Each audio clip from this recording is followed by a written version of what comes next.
So come check out their pizza and wine bar, or get a treat from the bakery made fresh daily. Plus, you can still do online ordering and takeout, along with gift cards. Just go to cafelatte.com and choose from their ever-changing selection of award-winning salads, sandwiches, and soups. Cafe Latte is located off Victoria and Grand and online at cafelatte.com.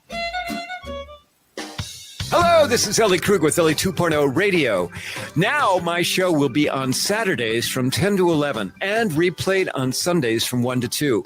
You will get to the best of Ellie 2.0 with talking about idealism, with guests who come in and who are idealistic, who are trying to change the world. And you will get me, Super Idealist. Tune in. We can't wait to hear from you. And you'll hear from me Saturdays from 10 to 11.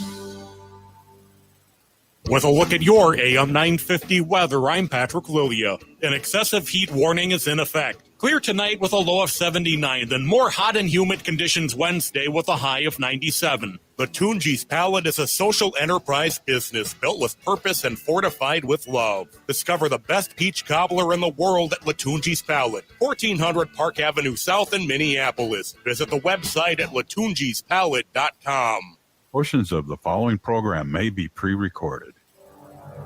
The views expressed and the opinions given by the individual host, guest, random reptoid, or chupacabra may not necessarily reflect those of AM 950 Radio, its affiliates, or its sponsors. Now, it's time to step into the unknown.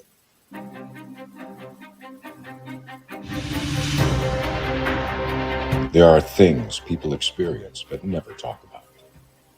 A shadow moving in the corner, flickering of the lights, a disembodied voice. We invite you to talk with us, share your story, share your experience, because this isn't just your story, this is our story. This is GhostBox Radio with Greg Bakun. And this is GhostBox Radio on AM 950, where every night we talk about the paranormal, ufology, Bigfoot, and so much more. My name is Greg Bakun, and thank you very much for joining me tonight. First off, I just wanted to say, wow, what a weekend. You know, you've been hearing me talk about this literally for months. The Anderson House event with Dave Schrader in Wabasha, Minnesota. That was just this past weekend. And wow, what an event. All my expectations were blown away. I'm going to be very honest there. And before we get to our guest tonight, I just have to say, first of all, thank you to my co-conspirator, Char Savoy, as we put this event together. Also want to thank Kyle and Austin and Tree, and yes, that is her name, and John for all the work they did when we keeping the event going really well. Also, Becky, thank you so very much for running the hotel, and your staff. The people there are wonderful. They worked very hard to keep everything moving, and I really do appreciate that. And of course, to Dave Schrader, really what a fantastic guest for a convention, for an event. And we actually are going to be playing this Thursday a episode we recorded this last Saturday at the Anderson House in front of a live audience. About 40 people were there, and they had questions for Dave. And we asked all sorts of questions, and really, it's very enjoyable. We're going to run that on Thursday, so definitely check that out. That's going to be a lot of fun.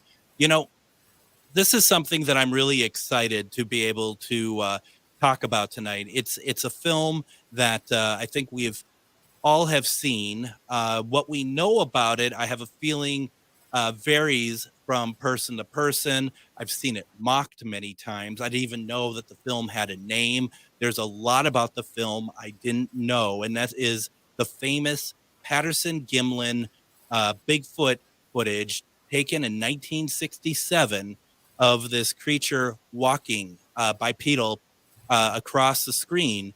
It's, you know, I mean, I just remember images of this from watching, like, In Search Of, you know, that sort of thing. Very exciting, very cool, but didn't know really a whole lot more about it than that. And I know that I'm a little behind the times here, but I also I found out that work had been done to enhance it, to make it better, to maybe get some more information from the images on the screen. And that's what we're going to talk about tonight. I have MK Davis with me tonight, who has been working on this for, I think, a couple years now. MK, how are you today? Oh, I'm fine. Thank you for having me on. No, thank you very much for coming on. I mean, this is one of those things that, to me, this is new information because I live in a cave, a little cave, I think. But you've been working on this for a while, haven't you? Yeah, more like about 25 years. Oh, that's all. Okay. Well, better late than never for me is what I'm thinking. For those who know about the film but don't know about the film, if you don't mind me, if you get what I mean, can you tell us about the Patterson-Gimlin film, please, as far as its origin? Yeah, it was taken in Northern California, Del Norte County, in an area called the Bluff Creek Drainage. It was taken. There were two men involved in the taking of the film. I tend to call it the Patterson film because the Mr. Gimlin didn't touch the camera. Sure. And in general rule, it gets it's the person who actually takes the camera that gets the name on it. Mm-hmm. But nevertheless, it's to each his own. Yeah. You'll find out when you talk to me that I look at it sort of matter of factly.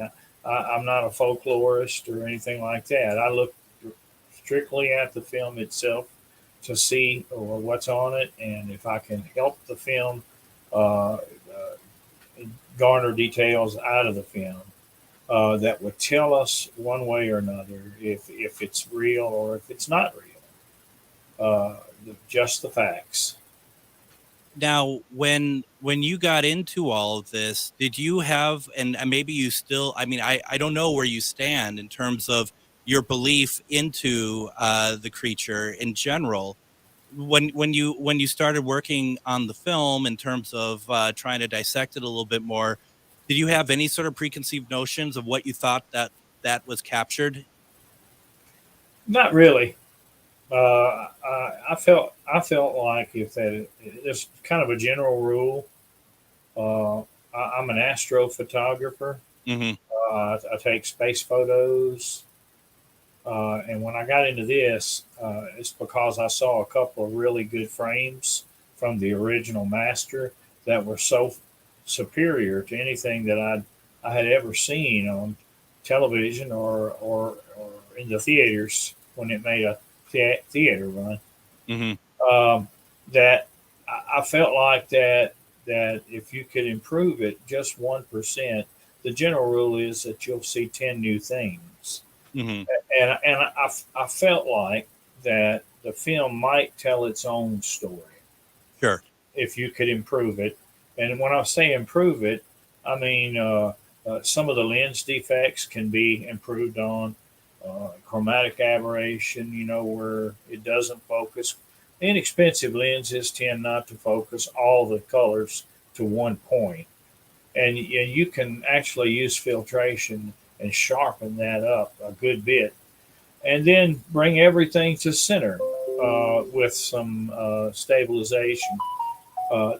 Your mind and your eyes work together to watch it, and it's hard to concentrate on more than one plane of movement at the same time. So you got the up and down motion of the camera. You got the background coming by right to left, and then you got the subject. And so what I did was to create stabilization where the subject is in the center and stays in the center. And you only have the motion of the subject as it swings its arms and moves its legs. Yeah, that's something that I was watching a video that you put out about 2 years ago, and I want to get into that in a second. But I wanted to ask, what did you use as your master to do the work that you've done on it? It's taken me quite a few years. I've made inquiries and traveled to Oregon, Washington State, California. I've had people from Canada send me the images from the film that were closer to the master. Mm-hmm. And as I began to collect these, I could take those images, and once you get to a certain level of quality, you can turn a good picture into a great picture. Sure. If you have the knowledge to do so and the equipment. So, go ahead. Was the original film shot in 16 mil? Yeah, 16 millimeter. Okay, and I thought, did I read correctly, like 18 frames per second or something along those lines? It wasn't 18. It was slower than that. Was it slower than that? Yeah, it was probably just shy of 16 Okay. frames per second. Okay. Does the original film still exist? It does. I read some material on it, and it said that it was in a vault, and it had never been projected. Wherever it is, whoever has it in that vault has a real treasure. They do, and it's very interesting because I mean, you could imagine, because I'm not quite sure. You're going off of imagery. You're going off of, I'm presuming, then video files, right? Opposed to a fresh, obviously not a fresh scan, which would be really interesting. No, I have some fresh scans also. I visited with Ms. Patterson. Okay. Roger Patterson's widow. Right. And she had some transparencies that were taken right off the original. And she allowed me to scan. I went to a photo house there in Yakima, Washington, and she allowed me to scan those.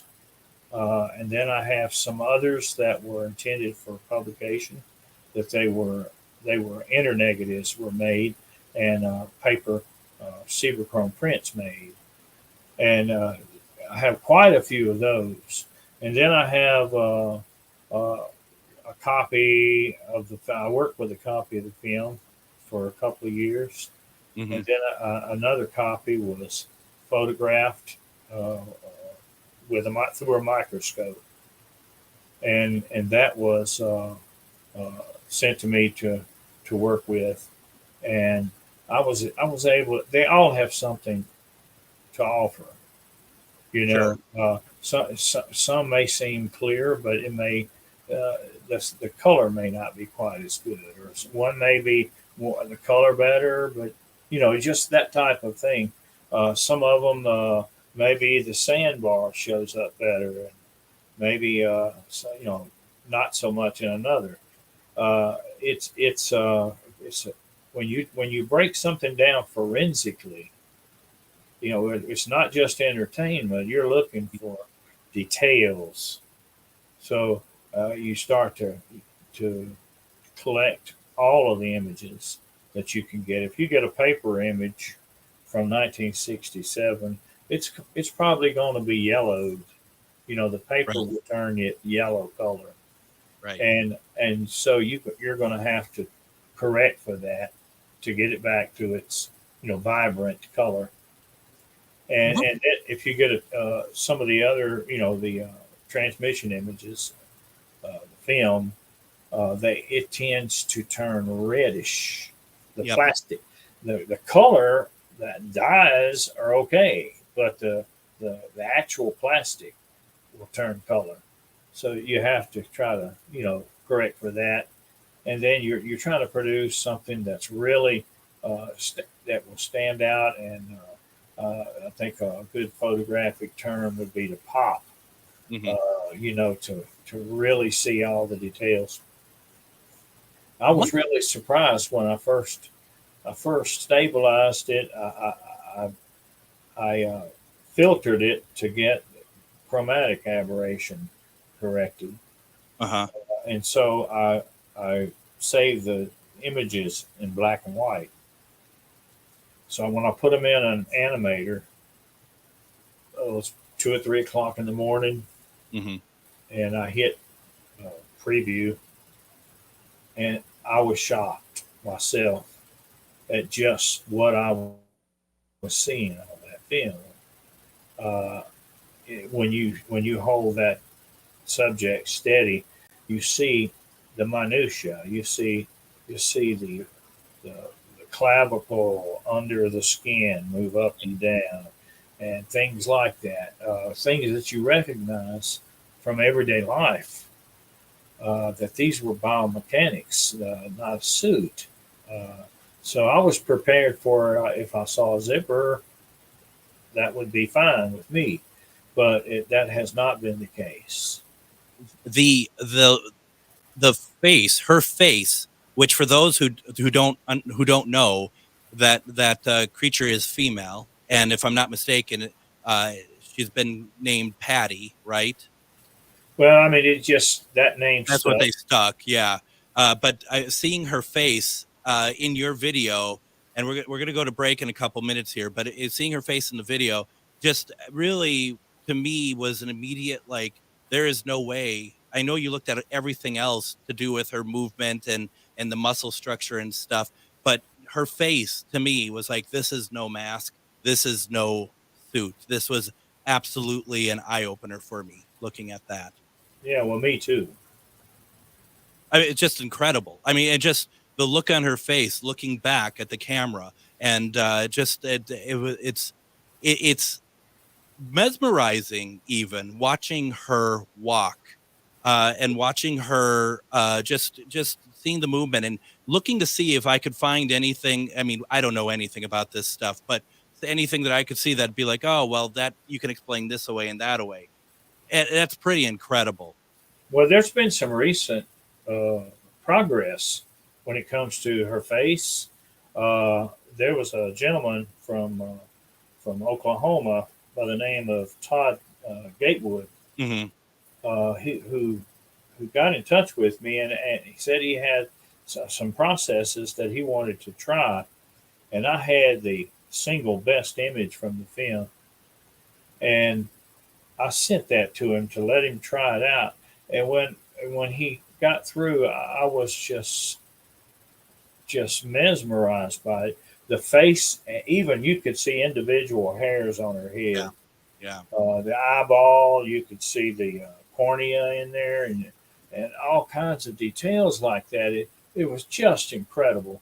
And the face, when you see that face, it just it kind of grips your heart.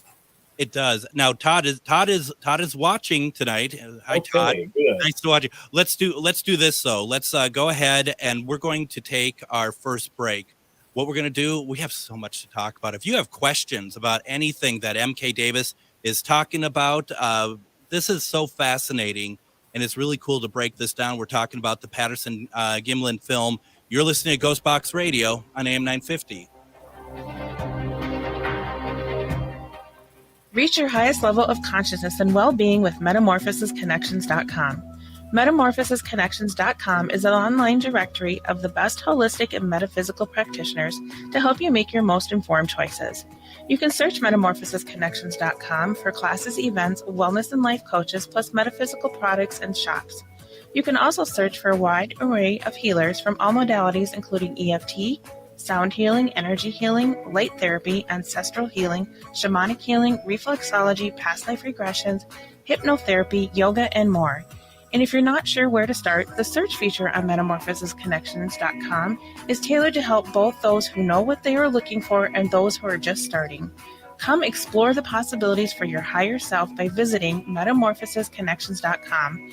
Their experienced practitioners can guide both beginners and those that are already on their spiritual journey. That's MetamorphosisConnection.com, your link to direct you on your spiritual transformation.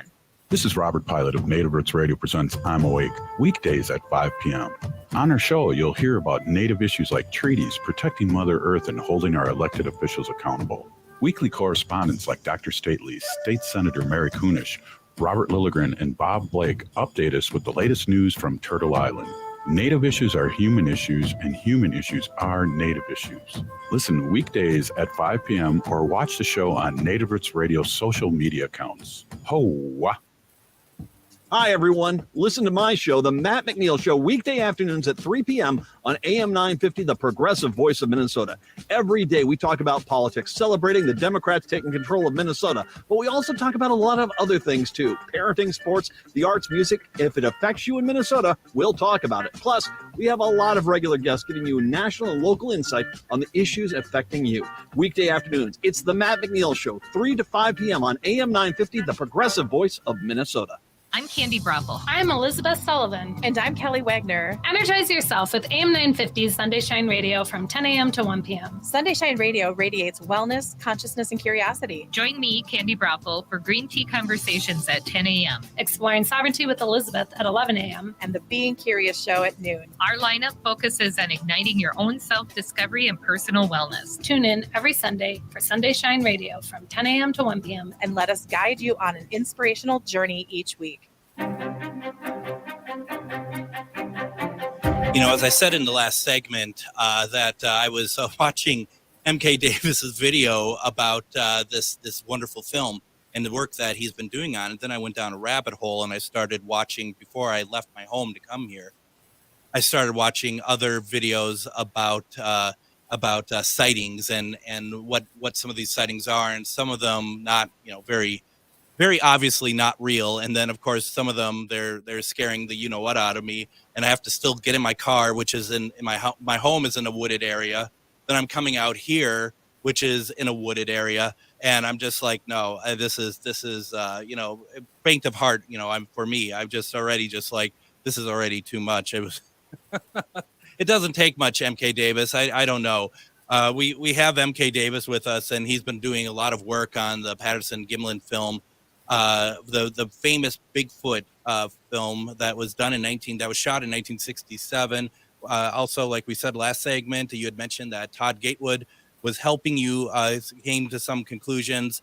He's actually, at least he was, hopefully still is, listening as well. And Todd, if you want to come on the program at some point down the line, I'd be more than happy to have you on. MK, I have a more of a comment, I guess, really, from Ernie Pack. He says, there's just a brief image of the bottom of the creature's foot. That's what I wished I could see more clearly. It would be very difficult to mimic that with a suit or a costume. And it's funny because that caught my attention today too, when I was watching a few of these YouTube uploads of that film. Well, let me see what I can find on that. I have lots of material. If I could get one that's got a very clear image of the foot bottom. I actually have a cast right here. Let's see here. For those of you who are just listening on the radio and you're very interested in this, I bet you wish you were watching the live stream video of this right now, because MK is holding up a cast from that film. That's the foot right there. You can see let me back up a little bit. That's incredible. It's very, very flat-footed. Like me, I'm very flat-footed. Mm-hmm. But it's a pretty good sized foot. They get bigger, but this is Mrs. Bigfoot. You move up to Mr. Bigfoot, it'll be a good bit bigger. How long after the film was shot did they take that cast? This was taken that very day. Wow. Well, no, I take that back. It could have been taken. Patterson took a couple, but later on, Robert Titmus went back in there and took some more. I think this is one that Patterson took because he chose the very best looking ones, mm-hmm. not necessarily the most valuable scientifically.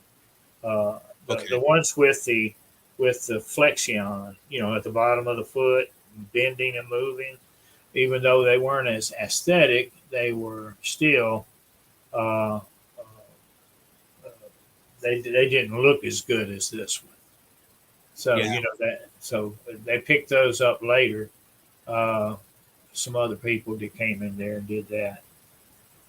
So, it's absolutely incredible. And the film or the video that I saw that you had put out about 2 years ago, what I thought was really interesting is that you had focused on that she had something that was, I don't know, attached or whatever to her left side, and it's bigger than her hand, but at least at the time of the video, no, you can't really tell what it is, but there is something there.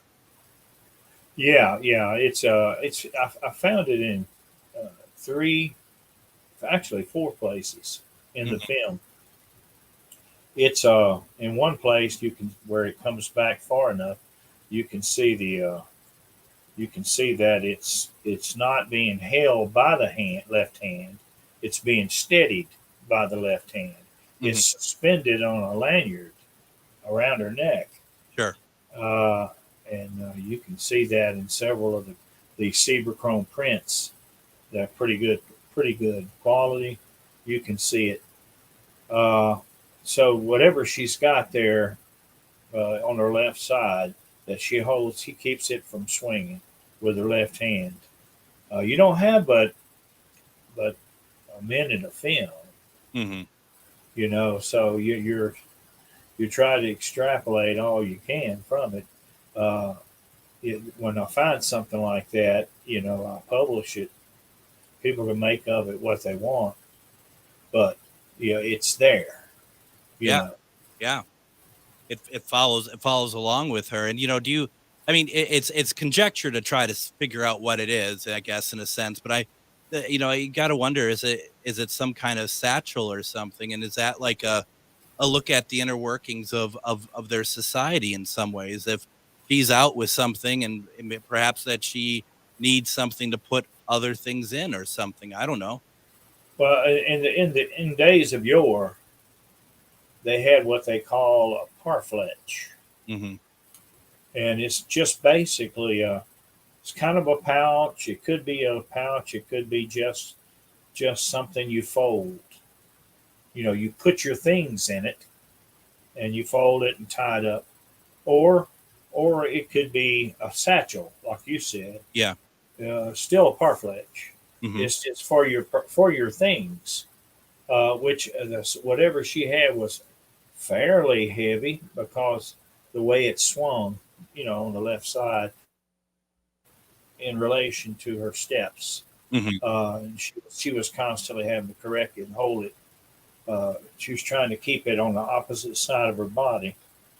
So whatever she had, she must have considered it to be something of value. It's so interesting. What was the what was the reaction to the film when it was seen by the public in 1967? Well, they showed it they were primarily interested in scientists watching it. Yeah. Scientists weren't too impressed because they weren't watching what we have today to watch. They weren't watching the stabilized form, made from the very best images. And they were watching a copy of a copy of a copy that was in shaky and grainy and dark. When you copy a positive film, you copy positive to positive, you end up increases in contrast. It's boosted, and so all your brights get brighter and all your darks get darker. And by that time, they had pretty much just showing a silhouette. Okay. You couldn't really tell much, and I'm trying to be fair to the scientists because these men are saying, well, we want you to watch this film and we want you to believe it. But it was just a silhouette. You can look behind me, and that's what was on the master. See on the wall behind me? Yep. Yeah, that's a long ways from a silhouette. So that I said at the beginning of my inquiry, I said that that there has to be a better version of the film because you can't get a good frame from a bad film. And all I'd ever seen was the shaky, grainy, dark. So when these there's a couple of frames that they essentially leaked out when the internet first became prevalent. Mm-hmm. And let me tell you what, the internet has been the receiver of a lot of leaked images since, not just from the Patterson film, but from a lot of different things. Mm-hmm. So when I saw it, I knew it had been treated the way you would treat an astrophoto if you were trying to get contrast out of it. So that's what intrigued me, was that someone was working on this really great frame to try to make it better. And so I began my inquiry, and so it ends up with stuff like you see back there on the wall. It's just one of the fantastic images, and I have Todd Gatewood's image. Can I call that one up here? Yeah, please do. Hold on here. And if you're just joining us, we have on MK Davis, who has been spending a great deal of time trying to get more clarity out of the Patterson-Gimlin film, which is, of course, the amazing Bigfoot film from 1967. And you all know the one we're talking about, the one that the Bigfoot creature, she is walking just in the open, basically, and kind of looks back at the camera. And it's incredible. And seeing the work that has been done on it is one of those things that, just kind of, to me, kind of like the Reuter film for JFK, love to be able to get the best quality, to get a better look at what was happening there. And MK, the stuff that I saw in those videos were really, really incredible. Okay, I'm going to just hit my share button, and I think you have to do something over there on your end, don't you? Well, I don't know what, but we'll take a look. Let's see here. Settings. Welcome to learning how to use StreamYard Live on the air. Let's see. Blah, blah, blah. I am not seeing what I need to do, because you should be able to go into present and I think share, quite honestly. Yeah, I've got all that done. My screen says entire screen is sitting here in front of me. It says share, and I hit the button. But you got to you've got to okay it. Yeah, I don't see it anywhere. I don't see where I even need to do that, to be very honest. Let's see here. Yeah, this is good times right here. Let's see if I can share screen, slides, video. You should be down here on the menu down there. Yeah, on the menu I have present, and then like share screen. That's for my own sharing of the screen, which I am unable. That I don't have anything to share. I'm looking in settings. Let's see if we can find in general here.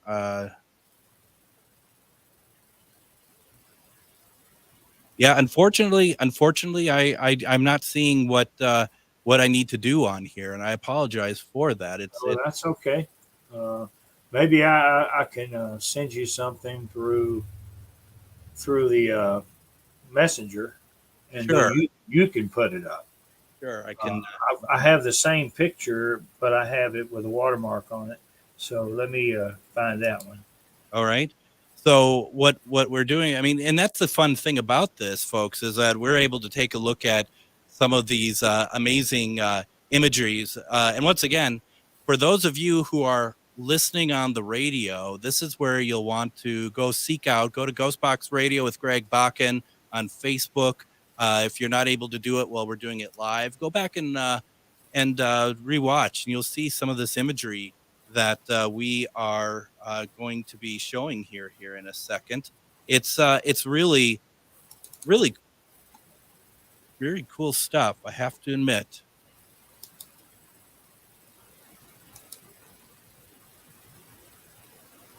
And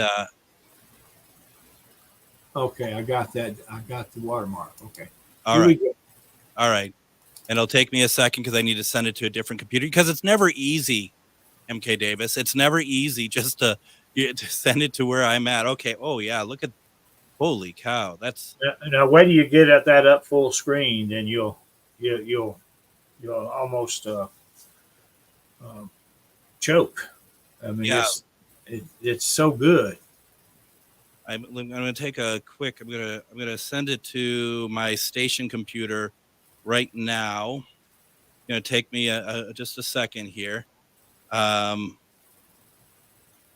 we do it. And once again, folks, you're going to want to check this out if you're interested in this stuff. I've never seen that any more clear. So I'm going to go over here now.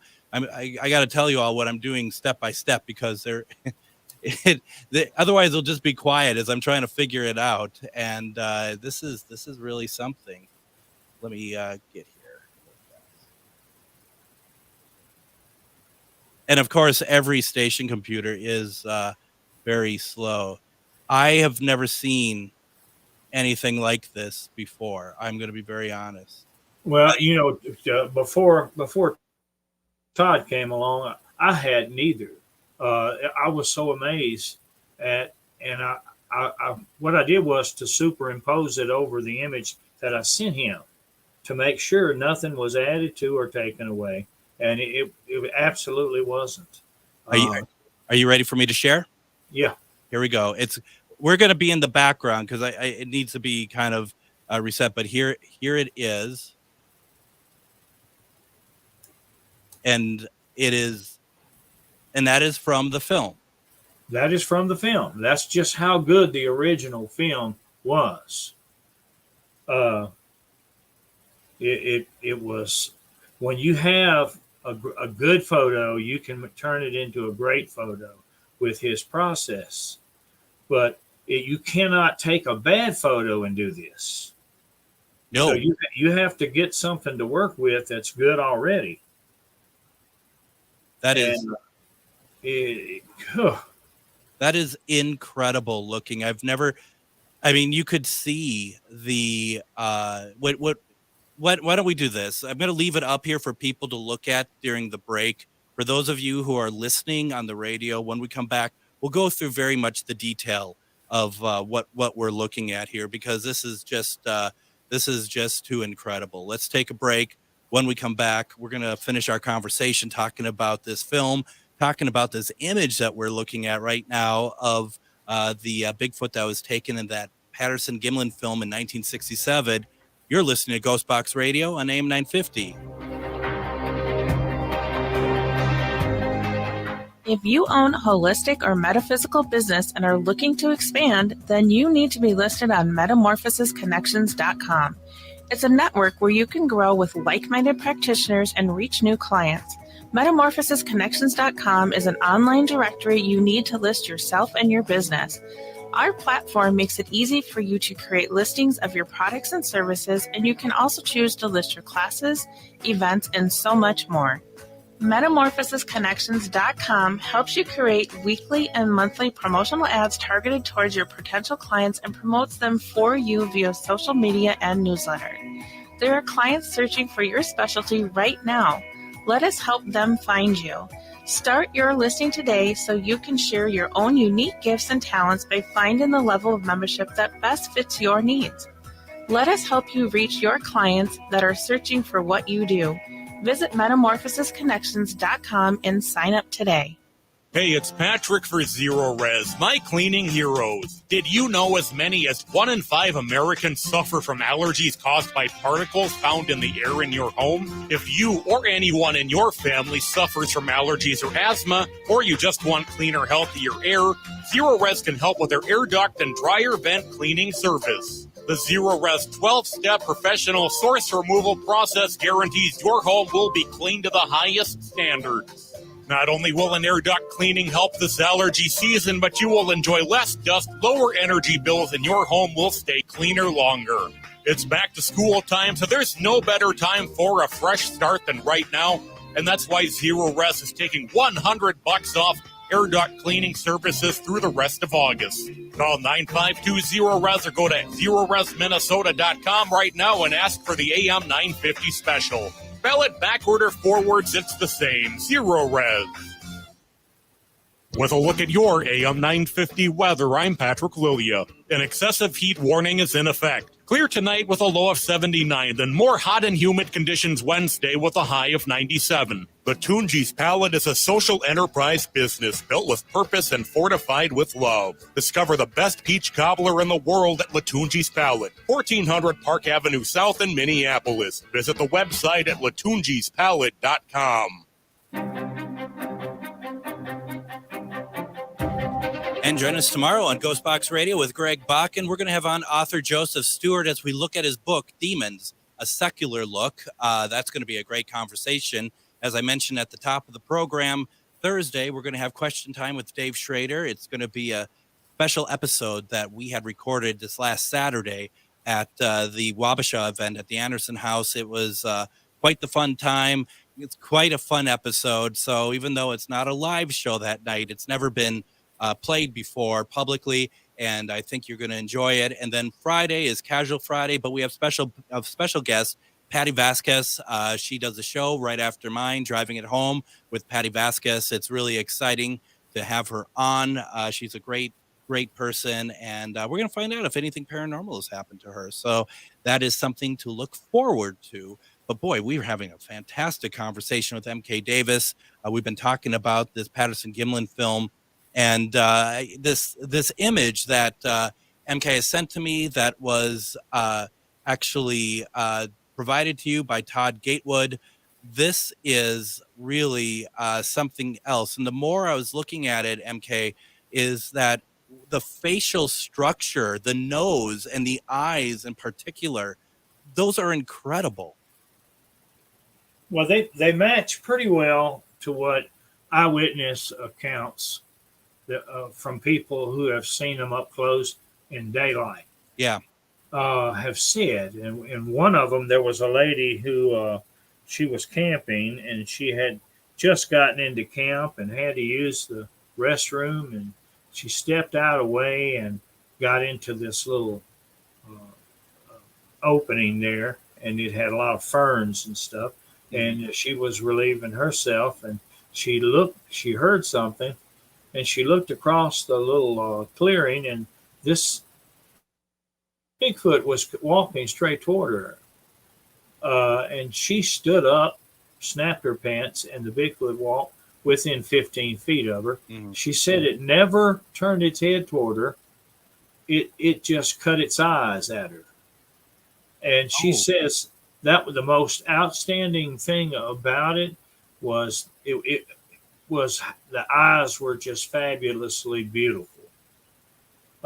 They had long eyelashes, and the color was so pretty. But it was an older Sasquatch, and it had a wound on its shoulder that was infected. Oh, and it was, you could tell by its breast that it was old. But the eyes were the most outstanding thing about it.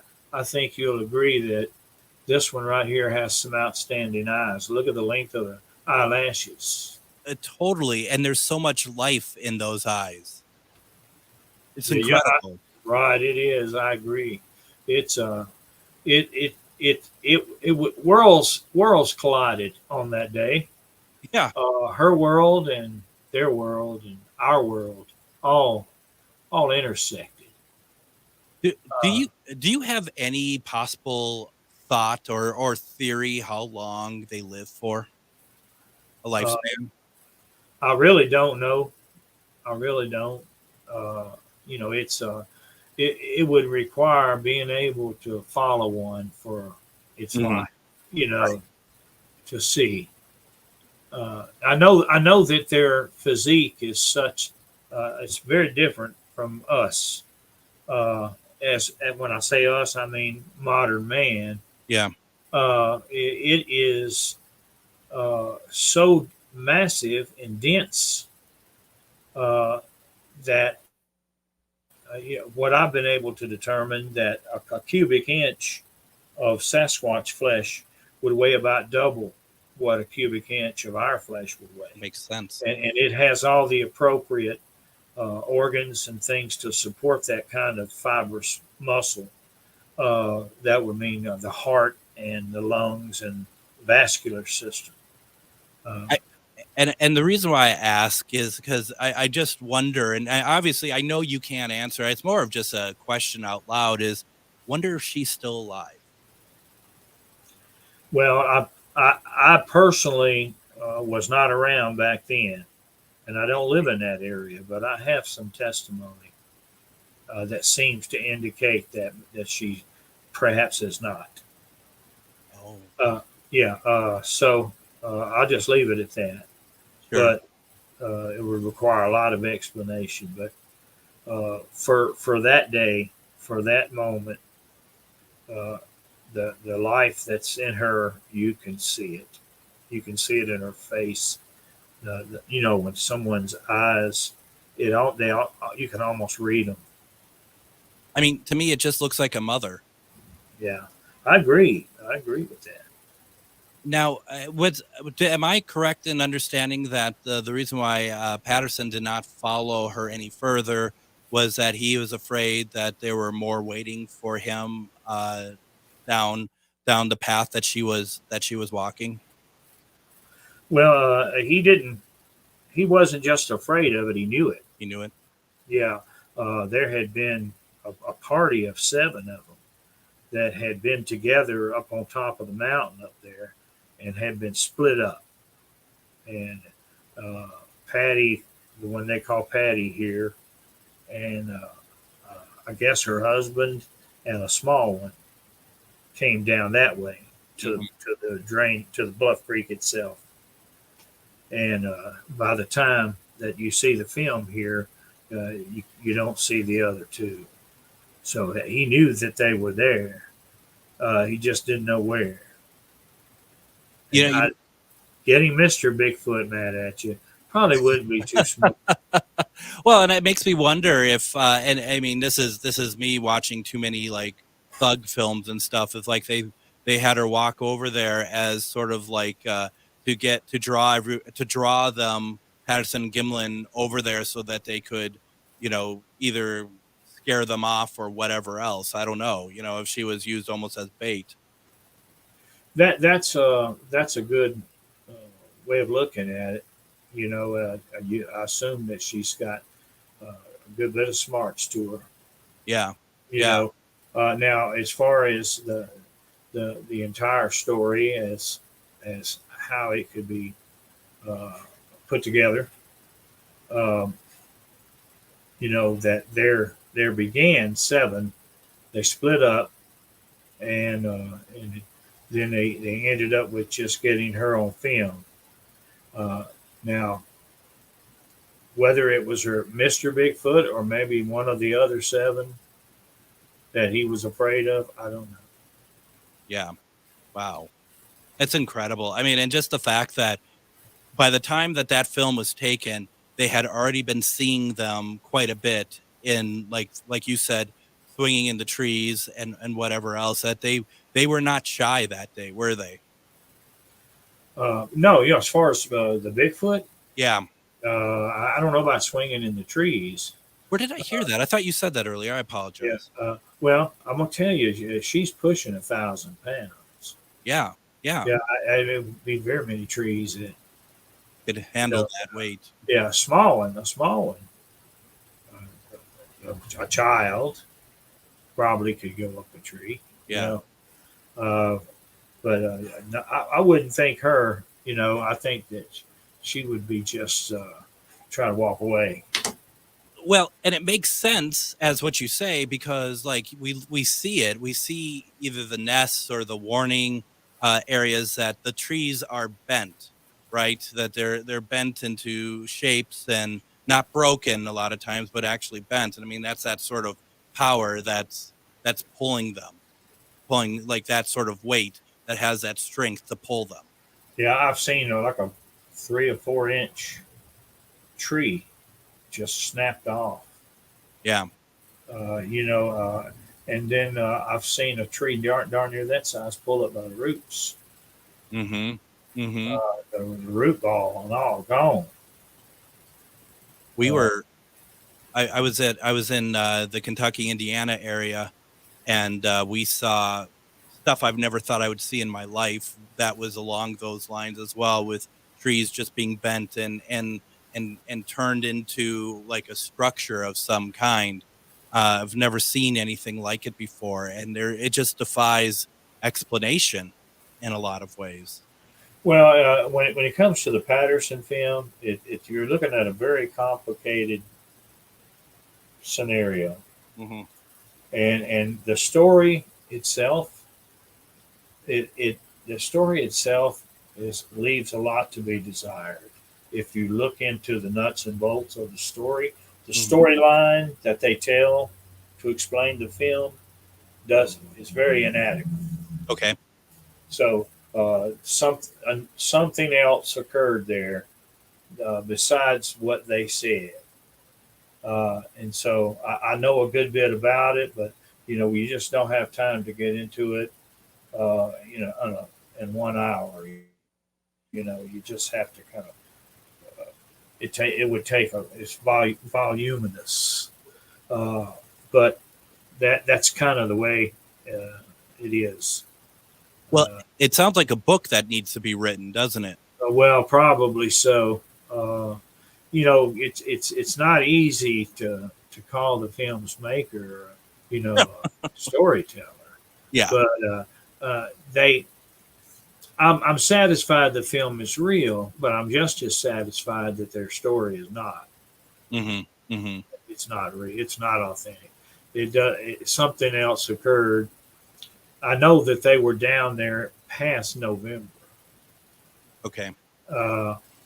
So they had made themselves a makeshift corral and had fresh hay in it, and that was in November. Mm-hmm. It's they took the film on a Friday and showed it on a Sunday. And this film was of a peculiar stock. It only had 2 places in the United States that would develop it. Had 2-week turnaround time. Oh, you see what I mean? Absolutely. It was just it's just they're not telling the whole story. Well, and I was reading, and reading doesn't always mean facts, but I was reading that there was conversation that that film was shot in 1967, but some believed, as you're just basically saying, that there's some that believe it was shot before that. Yeah, but me being an astrophotographer, I look at the things like the shadows, mm-hmm. and at that latitude, October the 20th, you can't have a shadow right under you. That's summertime stuff. Yeah. And once it gets into October, the sun never gets high enough for that. So that tells you right there that it wasn't October. But some people say, well, it don't matter, but I think it matters. I think all the facts matter. Well, it's an important film. It is, and you get to the point of like if you can't believe when they say it's shot, then what else is not factual? And I guess the only saving grace to that is like the work that you and Todd are doing and others that are. I agree with that. Yeah. And we have about a minute and a half left here. Do you have a theory why that they weren't upright with the timing of when the film was shot? Well, I won't get into the nuts and bolts of it because I don't have enough time, but I will say that something occurred during that time that they did not want the general public. It was not intended for the general public. So they rather than tell the whole story as it occurred, they excused themselves, made a tailored story the film, what you see on the film is very edited. It's in 2 or 3 different sections. Yes, it is. Uh, That leads to my last question. Do you think there's more that we hadn't seen? oh yeah. Oh, wow. That's interesting. You can really get into some things when this is a complex film. It's not somebody standing there and taking a film of their Aunt Martha or something. Yeah. It really is complex, but it can be explained. It takes time. And it's one of those things that if you're just a layperson like myself and you're just watching it at face value, you may miss the fact that you're jumping around quite a bit, actually. Yeah. It's cut off. She starts out one direction, suddenly she's upstream, walking upstream, out in the open, and then again, it jumps again. So it's anytime that you have a skip in the action like that, it's either done with the camera off and on, or it's either done with in the editing room. It's editing either way. Absolutely. MK Davis, we're out of time. Thank you so very much. Hopefully we can catch up at some point and talk more about this if that works for you. Sure, I would be happy to. That is fantastic. Everyone, thank you very much for joining me today. What a fascinating conversation. We're back tomorrow talking about demons. Have a good night, everybody. Your Need to Know News headquarters, the Tom Hartman Program, AM 950, KTNF, St. Louis Park,